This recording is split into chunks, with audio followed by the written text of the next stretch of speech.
പ്രഭാഷകൻ 21 1 മുതൽ 28 വരെയുള്ള വാക്യങ്ങൾ. മകനെ, നീ പാപം ചെയ്തിട്ടുണ്ടോ? ഇനി ചെയ്യരുത്. പഴയ പാപങ്ങളിൽ നിന്നുള്ള മോചനത്തിനായി പ്രാർത്ഥിക്കുക.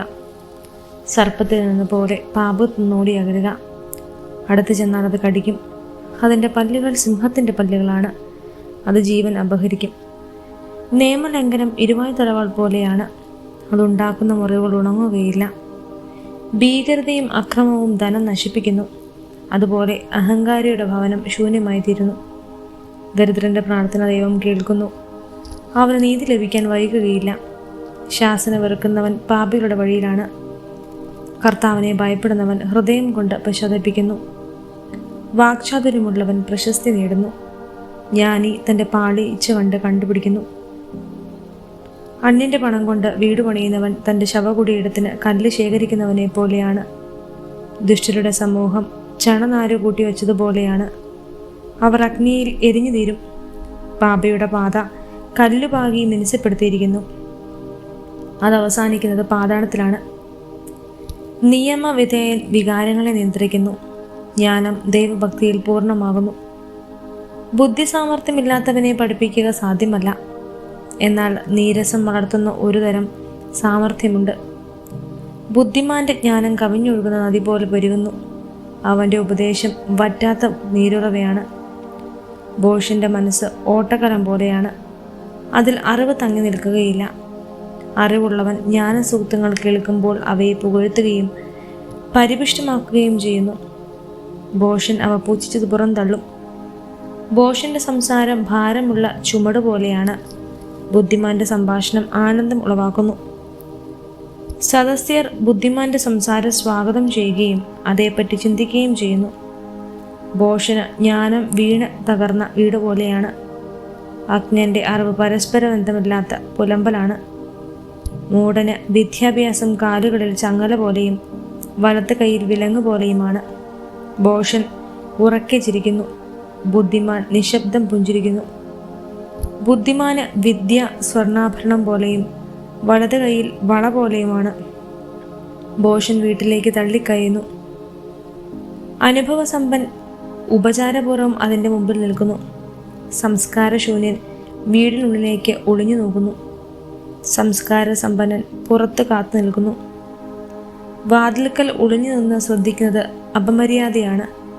വിവേകി അങ്ങനെ ചെയ്യാൻ ലജ്ജിക്കും. വ്യർത്ഥഭാഷികൻ അന്യരുടെ വാക്കുകൾ ആവർത്തിക്കുന്നു.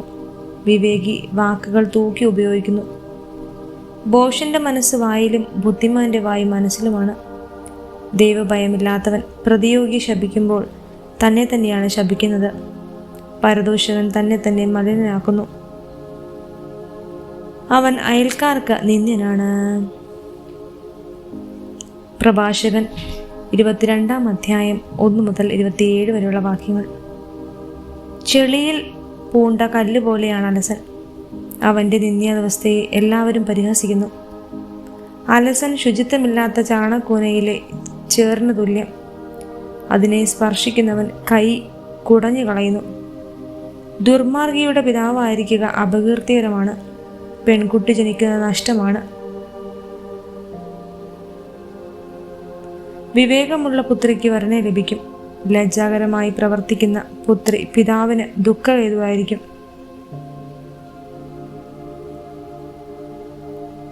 അടക്കമില്ലാത്ത മകൾ പിതാവിനും ഭർത്താവിനും അപകീർത്തി വരുത്തുകയും ഇരുവരാലും വെറുക്കപ്പെടുകയും ചെയ്യുന്നു.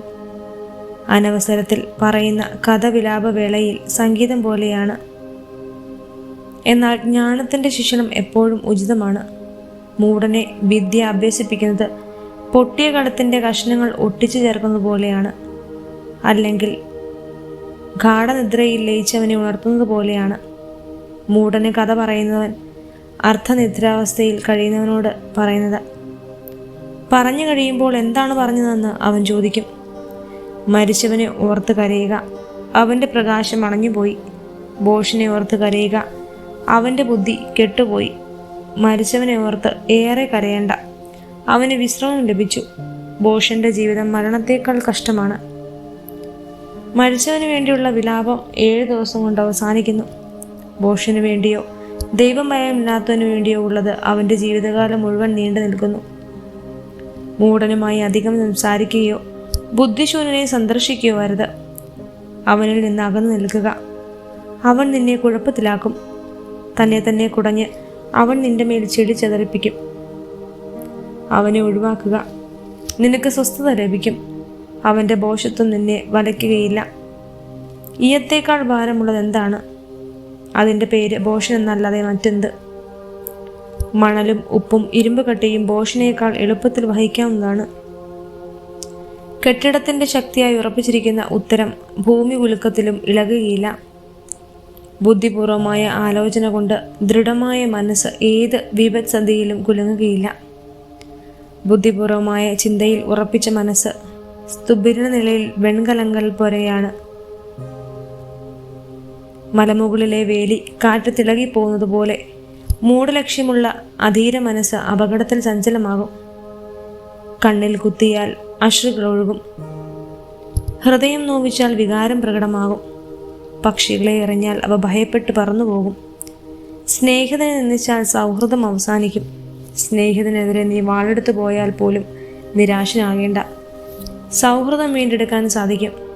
സ്നേഹിതനെതിരെ നീ സംസാരിച്ചാലും അസ്വസ്ഥനാകേണ്ട. അനുരഞ്ജന സാധ്യതയുണ്ട്. എന്നാൽ നിന്ന, ധിക്കാരം, രഹസ്യം വെളിപ്പെടുത്തൽ, ചതി എന്നിവ സ്നേഹിതരെ ഓടിച്ചു കളയുന്നു. അയൽക്കാരൻ്റെ ദാരിദ്ര്യത്തിൽ അവൻ്റെ വിശ്വാസം ആർജിച്ചാൽ അവൻ്റെ ഐശ്വര്യത്തിൽ നിനക്ക് പങ്കുചേരാം. കഷ്ടകാലത്ത് അവനോട് ചേർന്ന് നിന്നാൽ അവൻ്റെ അവകാശത്തിൽ നിനക്ക് പങ്കാളിയാകാം.